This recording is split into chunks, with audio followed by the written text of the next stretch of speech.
We started 2 years ago, 2009. We got our Rhode Island nonprofit, and in 2010 we got our 501c3. We have a board now of 10 people from a wide variety of backgrounds and interests. The one thing we have in common is that we are all passionately dedicated to seeing this museum exist. The Rhode Island Museum of Science and Art is for the people who have graduated from the Providence Children's Museum. We think it's a great museum, the Providence Children's Museum, and especially in the way they have hands-on exhibits. They really pique curiosity, encourage exploration. We want to do that for the older set, including adults. We were also inspired by the San Francisco Exploratorium. Our business plan calls for, when we get a physical site, to have a very fast turnover. Maybe 6 months of an exhibit is on site, and then it moves and is replaced by something else.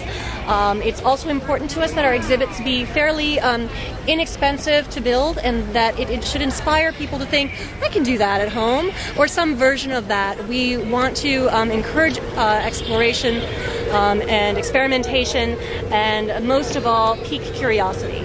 And we think that these are the building blocks that artists and scientists share. That's curiosity, experimentation, observation, and communication.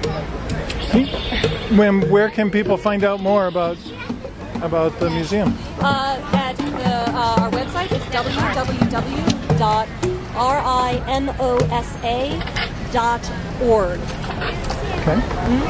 And can you tell a little bit about these? Oh, absolutely. This was a lot of flip-flops. Exactly. This was inspired by Blue Man Group, actually, and we also thought it would be more interesting that it makes a lovely sound. It's very physical, so it involves both a muscle and an auditory sound to it, and also a sight. Obviously, these have colored fluids in them. We had thought that the colored fluids would bounce a little bit more when you hit them, but that's part of our experimentation. There's not so much bounce. You can sometimes see ripples, but it's still pleasing. So yes, in our sand table, this was a great idea. We try not to tell people what we had in mind originally. Sorry, I'm being interviewed. Doesn't look like it, but I am. So we try not to tell people exactly what we had in mind originally for this, so that people can just do whatever they want, but you can watch how sand filters through the holes. You can look underneath to see how it falls down. You can lift it up to see the pattern that emerges after that.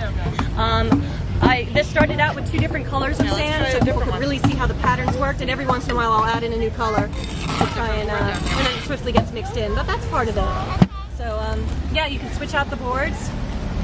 And I have found people they just think of so many neat things to do with this that I would not have thought of. The paintbrushes, for one. I thought the paintbrushes should be used for that, but you would be amazed at what people actually do with them. So nothing you need to wash your hands over, but it's yeah.